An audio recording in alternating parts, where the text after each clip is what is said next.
So hello dear students, welcome back to this session of ICT Virtual Classroom. ICT Virtual Classroom के इस session में आप सभी का एक बार फिर से स्वागत है। आज की क्लास में हम लोग बात करने जा रहे हैं क्लास 11th फिजिक्स के सब्जेक्ट को, कक्षा 11 विषय भौतिक विज्ञान को। और मैं उम्मीद करता हूँ आप सबके सब फिट फाइन हेल्दी होंगे, बिल्कुल रेडी होंगे क्लास के लिए। तो चलिए आज की क्लास को करते हैं स्टार्ट। और क्लास में हम देखेंगे कुछ ऐसे क्वेश्चन को, ऐसे टॉपिक्स को जो कि रिलेटेड है हमारे बोर्ड एग्जाम से, और हमारी जो रिवीजन है, रिवीजन को हम कंटिन्यू करते हैं। तो चलते हैं आगे की बातों को सीखने समझने के लिए स्मार्ट बोर्ड की स्क्रीन पर। चलिए आज हम बात करते हैं डायमेंशनल एनालिसिस के ऊपर, विमीय विश्लेषण के ऊपर।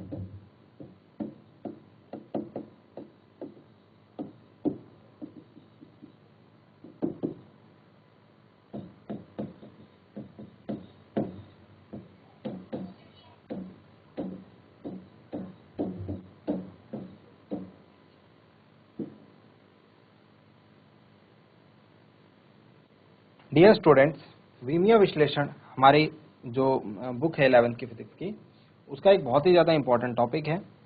इसको 11th में आपके साथ फर्स्ट टाइम इंट्रोड्यूस करवाया गया है। ठीक है, यहाँ पर आपके लिए बिल्कुल एकदम नया टॉपिक है, और आगे आने वाली क्लासेस में इसका जो यूज़ है वो हमको देखने को मिलता है।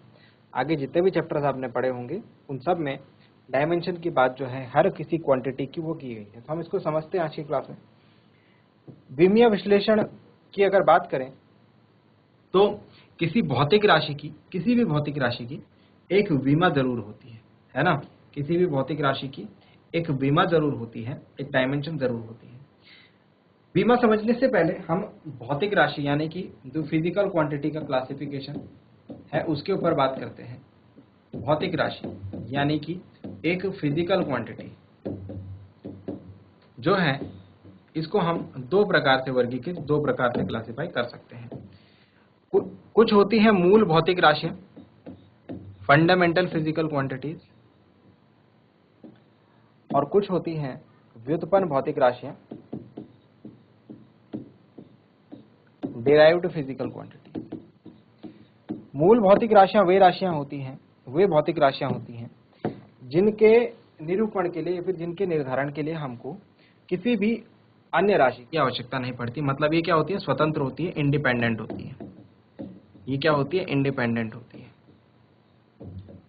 ठीक है, जैसे सपोज बात करें, और ये जो है व्युत्पन्न राशि डिपेंडेंट होती है, यानी कि निर्भर करती है किस पर, भौतिक राशियों, मूल भौतिक राशियों पर। एक छोटे से उदाहरण से हम इस चीज को समझ सकते हैं। अगर मैं बोलूं आपसे कि बल क्या है, बल बराबर, या फिर चाल क्या है, चाल सिंपल बोलते हैं, चाल बराबर दूरी बटे समय। तो चाल एक ऐसी राशि है जो कि दूरी और समय दो अलग अलग राशियों पर, दो अलग अलग क्वांटिटीज पर डिपेंड कर रही है। तो ये हो गई व्युत्पन्न भौतिक राशि। ठीक है, लेकिन अगर बोले दूरी, या बोले समय, या बोले द्रव्यमान, इनके लिए तो कोई सूत्र नहीं है ना, इनके लिए तो कोई फॉर्मूला नहीं है, क्योंकि ये इंडिपेंडेंट है, यानी कि स्वतंत्र राशियां हैं, और इनके वैल्यूज को डिनोट करने के लिए हमको किसी फॉर्मूला की आवश्यकता नहीं पड़ती। हाँ, हमको कुछ एपरेटस की आवश्यकता पड़ती है ना। जैसे आप द्रव्यमान, आपको अगर मेजर करना है तो आप तराजू से तोल सकते हैं। दूरी के लिए आप फीटा हो गया, या फिर आप किलोमीटर स्केल, ये सारी चीजें यूज कर सकते हैं। आप समय के लिए घड़ी को ले सकते हैं। तो इनके लिए हमें क्या चाहिए होता है, कोई एक प्रॉपर इंस्ट्रूमेंट चाहिए होता है। इनको डायरेक्ट मेजर करा जाता है, किसी अन्य राशि पर ही निर्भर नहीं होती। जबकि जो चाल है या फिर जो अन्य भौतिक राशियां, जो व्युत्पन्न भौतिक राशियां होती, वो दूसरे मूल राशियों पर निर्भर करती है, हम ये कह सकते हैं। ठीक है, तो इनकी निर्भरता, यहीं से हमारे दिमाग में कॉन्सेप्ट आता है किसका, डायमेंशन का। इनकी निर्भरता को दर्शाने के लिए, किसी भी राशि की निर्भरता को बताने के लिए, कितना निर्भर है वो मूल भौतिक राशियों। जैसे मेनली हम तीन राशियों की बात करते हैं यहाँ पर, द्रव्यमान, लंबाई या दूरी, और समय। मूल भौतिक राशियां अगर बात करें तो 7 भौतिक राशियां होती हैं। कितनी होती हैं, 7 होती हैं। कौन कौन सी 7 होती हैं, द्रव्यमान, लंबाई या दूरी, समय। ठीक है, 3 तो कॉमन हो गई। फिर उसके बाद विद्युत धारा, ऊष्मागतिक ताप, ठीक है, पदार्थ की मात्रा, और प्रकाश की तीव्रता।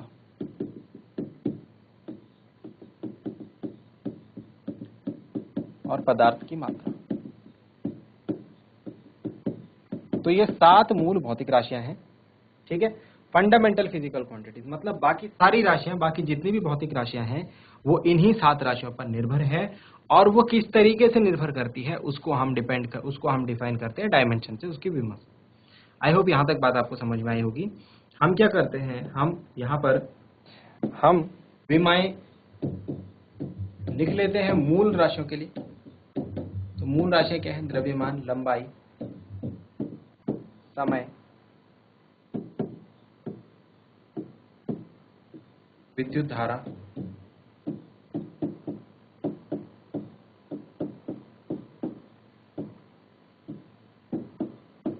ऊष्मागतिक ताप, प्रकाश की तीव्रता,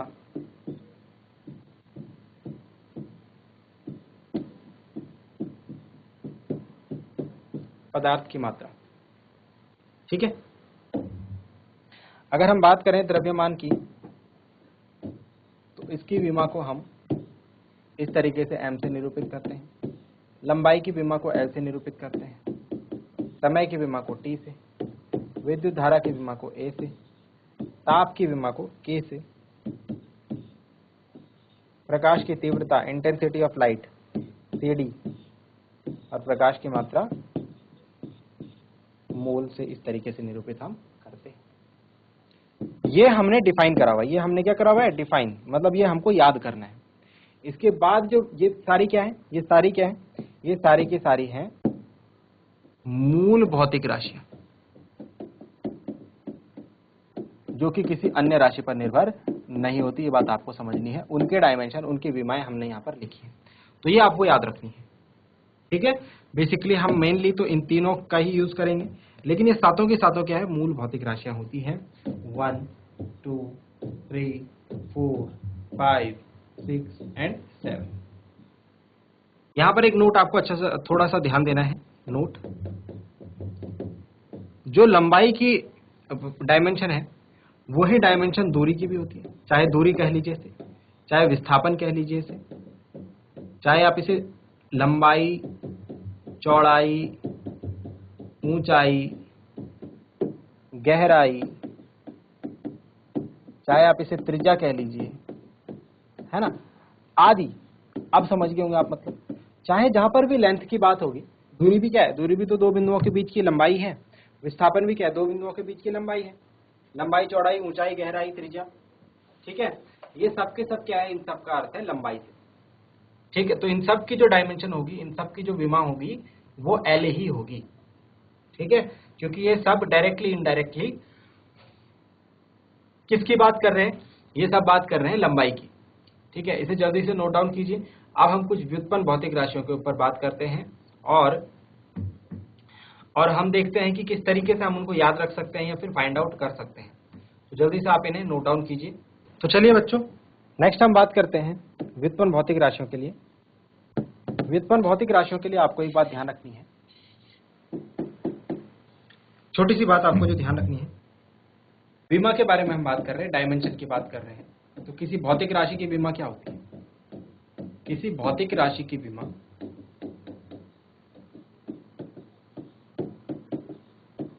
dimension of a physical quantity उन राशियों की घातों में निरूपित होती है, उन राशियों की घातों में निरूपित होती है, is expressed in terms of the powers of that physical quantities, निरूपित होती हैं, कॉमा, जिनसे वह व्युत्पन्न होती है, जिनसे वह व्युत्पन्न होती है। क्या मतलब हुआ इस बात का, कोई भी राशि जिस भी राशियों से व्युत्पन्न हुई है तो उसकी विमा को यही रिलेशन हम दर्शाने के लिए यूज करेंगे, और साथ में उन राशियों की घातों के रूप में हम उसे लिखेंगे। मतलब इसे समझने के लिए हम एक एग्जांपल लेते हैं, पहले वेग की बात करते हैं सबसे पहले। फॉर एग्जांपल, चाल की बात कर लेते हैं सबसे पहले। चाल बराबर क्या होता है भाई, दूरी बटे समय। अब चाल को अगर मैं बोलूं स्पीड, ठीक है, या फिर v से मैं अगर इसे निरूपित करूं तो इसकी विमा में लिखता हूं mt माइनस। यहां पर मुझे यह बात पता लग रही है कि जो चाल है किसी भी वस्तु की, वो उसके द्रव्यमान पर निर्भर करती है और उसके समय के व्युत्क्रमानुपाती होती है। ये डायमेंशन से मुझे बात पता लग रही है। जबकि रिलेशन में देखो तो यहां भी ये बात समझ में आ रही है, सॉरी LT-1 होगा। किसी वस्तु की चाल उसकी दूरी पर निर्भर कर रही है और समय की क्या है भाई, व्युत्क्रमानुपाती है ना। रिलेशन से मुझे जो बात पता लग रही है वही मैं लिख पा रहा हूं कहां पर, वही मैं लिख पा रहा हूं डायमेंशन में भी। तो डायमेंशन क्या है भाई, डायमेंशन हमको यही चीज तो बता रही है कि किस किस राशि से व्युत्पन्न हुई है भाई, चाल किस किस राशियों से व्युत्पन्न हुई है, दूरी और समय से। तो क्या उनकी घातों में और इसमें क्या रिलेशन है, यही इस चाल की विमा होगी। समझ रहे? तो हम इस तरीके से लिखते हैं। हालांकि आपको याद रखने की आवश्यकता नहीं है, बट आपको याद रखनी चाहिए। देखिए दूरी की विमा मैंने क्या बताया था आपको, L होती है, और समय की विमा क्या होती है, T होती है। इसे जब मैं सॉल्व करूंगा तो ये ऑटोमेटिकली LT-1 आ जाएगा। ठीक है, तो इस तरीके से आप ध्यान रख सकते हैं। एक तो एग्जांपल और लेते हैं, फिर हम डायरेक्टली इसकी टेबल फॉर्म में नोट डाउन करेंगे। अगर हम बात करें वेग की, अगर हम बात करें वेग की, तो वेग बराबर होता है विस्थापन बटे समय। वेग बराबर होता है विस्थापन बटे समय। तो विस्थापन की विमा क्या होती है बच्चों, L होती है। अभी बताया था विस्थापन है, चाहे दूरी है, चाहे त्रिज्या है, चाहे लंबाई चौड़ाई ऊंचाई, सबके डायमेंशन L होती है। और समय की विमा क्या होती है, T। तो ये भी निकल के आ रहा है LT-1। मतलब जो चाल की विमा होती है वही वेग की विमा भी होती है। ठीक है, यहाँ से हमें ये बात पता लगी। और एग्जाम्पल करते हैं। इसके अलावा हम देख सकते हैं त्वरण का। त्वरण बराबर क्या होता है, वेग परिवर्तन बटे समय। वेग परिवर्तन बटे समय। अब बताइए वेग की विमा क्या थी, अभी अभी आपने फाइंड आउट करी। वेग की विमा थी LT-1 और समय की विमा क्या होगी भाई, T।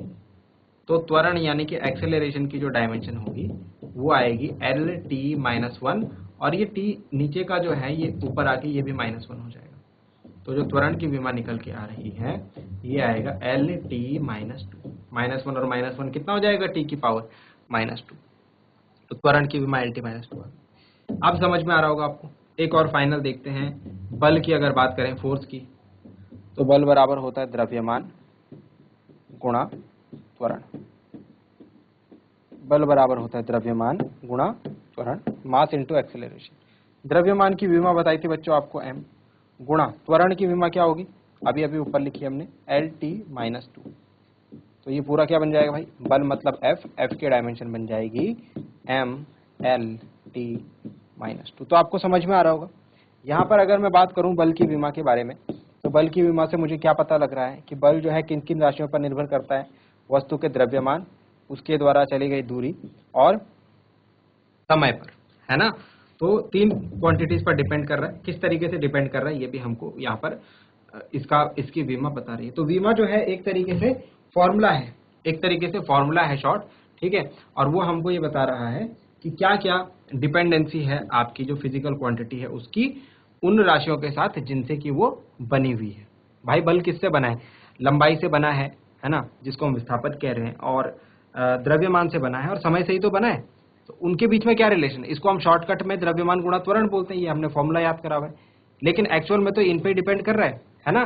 तो इसका जो फॉर्मूला है, डायमेंशनल फॉर्मूला है, वो हमको ये चीज बता रहा है। अब हम क्या करेंगे, हम कुछ भौतिक राशियों के हम यहाँ पर विमा लिखेंगे और उनके विमीय सूत्र लिखेंगे, साथ ही साथ हम उनके मात्रक भी लिखेंगे।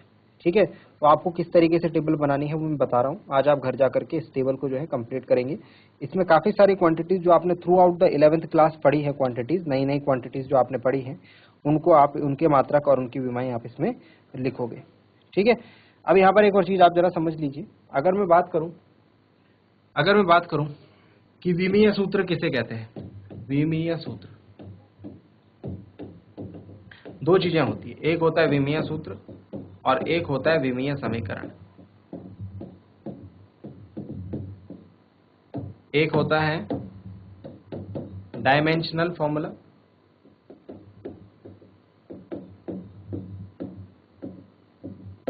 और एक होता है डायमेंशनल इक्वेशन, दोनों में डिफरेंस। यदि मैं बोलूं LT-1 तो ये किसका फॉर्मूला है भाई? ये हो गया विमीय सूत्र। किसका? ये हो गया वेग का विमीय सूत्र, किसी भी वस्तु के वेग का विमीय सूत्र हो गया।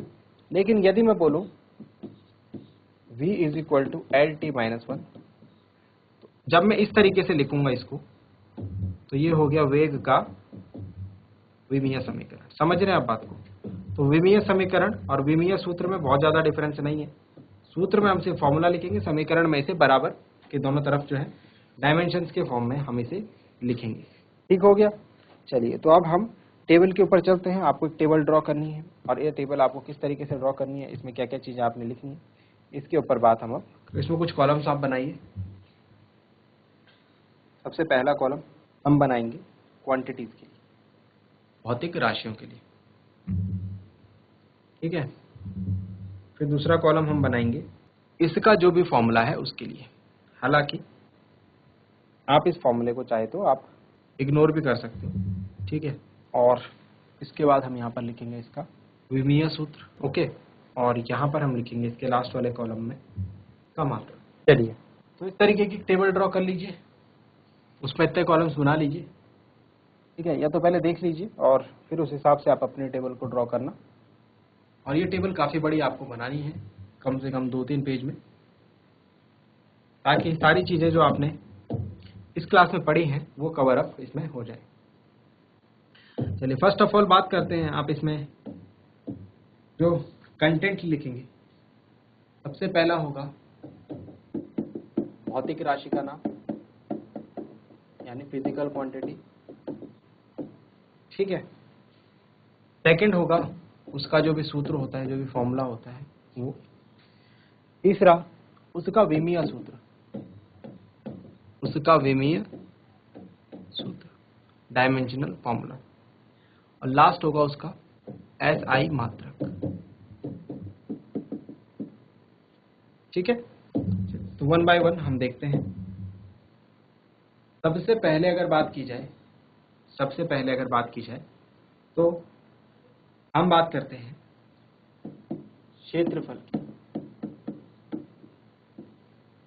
ठीक है। क्षेत्रफल का सूत्र होता है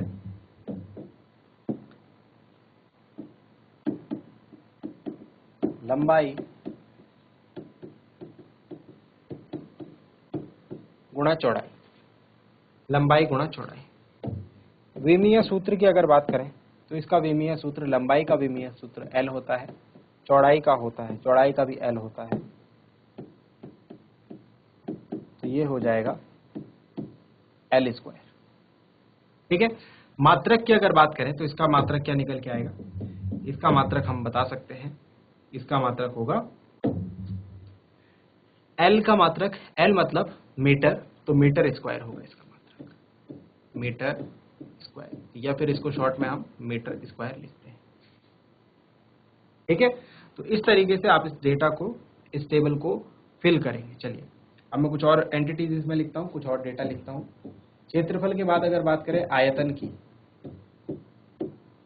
तो आयतन का फॉर्मूला होता है, वॉल्यूम का फॉर्मूला होता है लंबाई गुणा चौड़ाई गुणा ऊंचाई। ठीक है। अगर इसके डायमेंशनल फॉर्मूला के ऊपर बात करें तो लंबाई का भी L, चौड़ाई का भी L और ऊंचाई का भी L, तो ये बन जाएगा L L L, तो L की पावर 3, L की घात 3। मात्रक की अगर बात करें तो मीटर का मीटर क्यूब हो जाएगा यहाँ पर। चलिए, नेक्स्ट बात करते हैं घनत्व की, यानी कि डेंसिटी की। घनत्व बराबर होता है, घनत्व का फॉर्मूला अगर आपको याद होगा तो घनत्व होता है द्रव्यमान बटे आयतन, द्रव्यमान बटे आयतन। चलिए, द्रव्यमान का जो डायमेंशनल फॉर्मूला होगा हमारे हिसाब से वो रहेगा m, और बटे में आयतन मतलब L क्यूब, आयतन का ऊपर लिखा हुआ है फॉर्मूला, ठीक है, L क्यूब। तो इसी तरीके से एक राशि से दूसरी राशि बनेगी, तो ये L क्यूब ऊपर आ जाएगा तो L -3 हो जाएगा, ml -3। अच्छा, अब इसका मात्रक की अगर बात करें तो इसमें द्रव्यमान है ना, मतलब किलोग्राम, और L की पावर -3 है मतलब मीटर क्यूब, लेकिन प्रति मीटर क्यूब। या तो आप इसे ऐसे लिख सकते हैं या फिर आप इसे ऐसे लिख सकते हैं, ये आपकी मर्जी, किलोग्राम मीटर -3, या फिर आप इसे ऐसे लिख सकते हैं किलोग्राम प्रति मीटर क्यूब, दोनों बात एक ही है, ठीक है। किलोग्राम प्रति मीटर क्यूब लिखेंगे तो वो ज्यादा आपको सही लगेगा मेरे हिसाब से।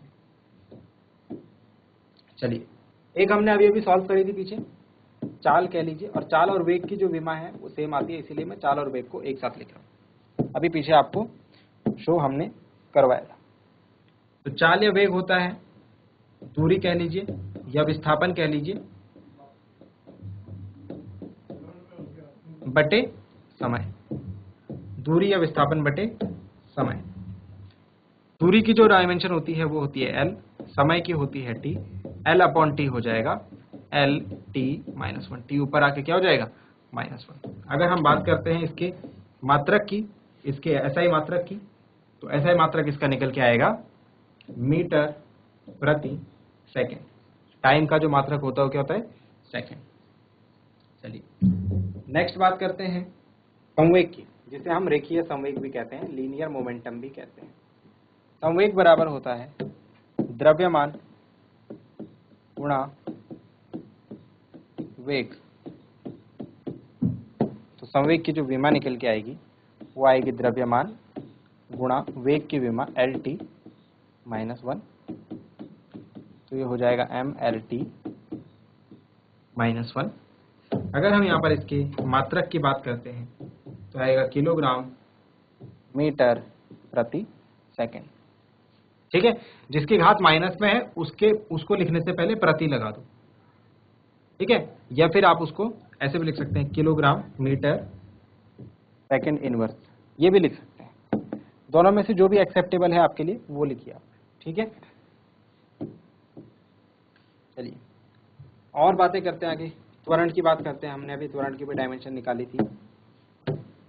त्वरण में हमने लिखा था कि ये वेग बटे समय, वेग परिवर्तन बटे समय भी इसे हम कहते हैं। वेग परिवर्तन बटे समय मतलब ऊपर आएगी वेग की विमा LT-1 और नीचे आएगा समय T। ये T ऊपर जाकर के -1 हो जाएगा, ऊपर ऑलरेडी एक -1 है, -1 और -1 -2 हो जाता है। मात्रक की अगर बात करें तो मात्रक होगा इसका मीटर प्रति सेकंड स्क्वायर, या फिर मीटर सेकंड की पावर -2 भी लिख सकते हैं, ठीक है। 7th इज त्वरण के जैसा ही है गुरुत्वीय त्वरण, इसको आप इसके साथ ही लिख लें और याद कर लें। गुरुत्वीय त्वरण जिसे आपने क्लास 9th में पढ़ा होगा, ठीक है, इसे हम स्मॉल g से निरूपित करते हैं। इसकी विमा भी इसके साथ ही लिख लीजिए, फॉर्मूला ना लिखे कोई दिक्कत नहीं। LT-2 इसकी विमा होती है, वही जो त्वरण की होती है, ठीक है, और इसका मात्रक वही होता है जो त्वरण का होता है, मीटर प्रति सेकंड स्क्वायर, ठीक है। नेक्स्ट बात करते हैं 8 नंबर पर, बल यानी कि फोर्स। बल बराबर हम जानते हैं, बल बराबर अभी बताया था आपको, बल की विमा भी हमने निकाली थी अभी, द्रव्यमान गुणा त्वरण होता है, मास इंटू एक्सेलरेशन होता है, और मास की जो डायमेंशन m होती है और एक्सेलरेशन की डायमेंशन LT-2 होती है।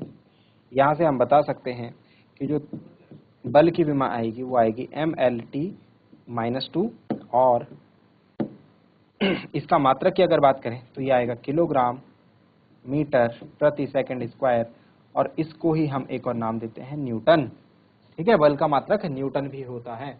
बल का एक और मात्रक अगर पूछें तो बल का एक और मात्रक डाइन होता है, लेकिन ध्यान रखें डाइन होता है CGS पद्धति में और न्यूटन होता है SI पद्धति में। ठीक उसी प्रकार अगर हम बात करें, कार्य के भी दो मात्रक होते हैं, एक तो होता है जूल और एक होता है अर्ग। जो जूल मात्रक होता है उसका वो होता है SI पद्धति में, और अर्ग जो मात्रक होता है वो होता है CGS सिस्टम में। ये सारी चीजें ध्यान में रखनी है, एग्जाम में क्वेश्चन बनते हैं। चलिए बल के बाद और आगे बात करते हैं हम बात करते हैं आवेग की। आवेग, इम्पल्स का जो फॉर्मूला होता है वो होता है बल गुणा वेग, बल गुणा समय, तात्क्षणिक समय इसमें होता है, ठीक है। बट सिंपली अभी F इंटू टी यानी बल गुणा समय आप ध्यान रखें। बल की जो डायमेंशन आई है वो आई है mlt माइनस 2 और समय की जो विमा आएगी वो आएगी t, है ना, क्योंकि ये मूल राशि हमको कुछ याद भी तो रखना है। तो ये आएगा mlt माइनस 2 यहाँ पर है, एक t यहाँ पर है, तो माइनस 2 प्लस 1 कितना हो जाएगा भाई, माइनस 1, ठीक है। यहाँ से मैं इसका मात्रक लिख सकता हूँ किलोग्राम मीटर प्रति सेकेंड, किलोग्राम मीटर प्रति सेकेंड। इसको ही मैं एक और नाम दे सकता हूँ, न्यूटन सेकेंड, या फिर इसका मात्रक न्यूटन सेकेंड भी हम लोग लिखते हैं, ठीक है। इस तरीके से आप जो है इस टेबल को पूरा भर सकते हैं, ठीक है, पूरा फिलअप कर सकते हैं और पूरी एक टेबल बनाएं जिसमें काफ़ी सारी क्वांटिटीज हम लोग लिखेंगे, ठीक है, काफ़ी सारी राशियां लिखेंगे। इसमें सॉरी मैंने यहाँ पर आवेश लिख दिया है, इसको आवेग कर दीजिए। अब जब आवेश आ ही गया है तो आवेश की मात्रक, आवेश का डायमेंशन भी हम लोग पता लगा लेते हैं, ठीक है। तो फिर इसी टेबल को आप नेक्स्ट पेज पर कंटिन्यू कीजिए, ठीक है। इसमें करीब करीब आपके 25 से 30 क्वांटिटीज आनी चाहिए जो आपने 11th क्लास में पूरी पढ़ी है, और उसको फिर छोड़ देना उसमें काफ़ी सारी जगह, क्योंकि अभी 12th में भी तो आप कुछ क्वांटिटीज नहीं पढ़ोगे, ठीक है। तो आप ऐड करते रहना उसमें बच्चों, ठीक है। ये काम आपको करते रहना है कंटिन्यूअसली, तब जा करके आपको सारी चीज़ें याद रहेंगी। क्योंकि आप चाहे कोई भी एग्जाम देख लो, 1 नंबर का क्वेश्चन यहाँ से डायरेक्ट बेसिस पर पूछा जाता है कभी कभी, ठीक है। और वो आपको अगर याद है तो बहुत बढ़िया, अगर आप जानते हैं उसको कैसे निकालना है तो ये भी बहुत अच्छी बात है। आवेश के जो फॉर्मूला है देखो, I बराबर होता है Q अपॉन टी, विद्युत धारा बराबर आवेश प्रवाह की दर। तो आवेश बराबर क्या हो जाएगा, I गुणा टी हो जाएगा, I गुणा टी, मतलब कि विद्युत धारा गुणा समय। अब विद्युत धारा की विमा हमने पीछे अभी बताई थी आपसे, विद्युत धारा क्या है, एक मूल भौतिक राशि है, इसकी विमा होती है A, और समय क्या है, ये भी मूल भौतिक राशि है, इसकी विमा होती है T। तो ये बन जाएगा हमारा A D, ठीक है। एसआई मात्रक की अगर बात करें तो धारा का एसआई मात्रक होता है एम्पियर और समय है तो सेकेंड, AS ऐसे भी लिख सकते हैं, एम्पियर सेकेंड, ठीक है। चलिए नोट डाउन कीजिए इसे और इसे आप कंटिन्यू करेंगे। तो आई होप आपको जो बातें बताई गई हैं वो आपकी समझ में आई होंगी, आपको इंटरेस्टिंग लगी होंगे और आपने ध्यान दिया होगा। साथ ही साथ ये भी उम्मीद करता हूं कि घर से आप इन चीज़ों को एक बार रिवाइज करके जरूर लाएंगे। मिलते हैं अगली क्लास में एक नया इंपॉर्टेंट टॉपिक के साथ। क्लास से जुड़ने के लिए आप सभी का बहुत बहुत धन्यवाद। Thank you very much and have a nice day.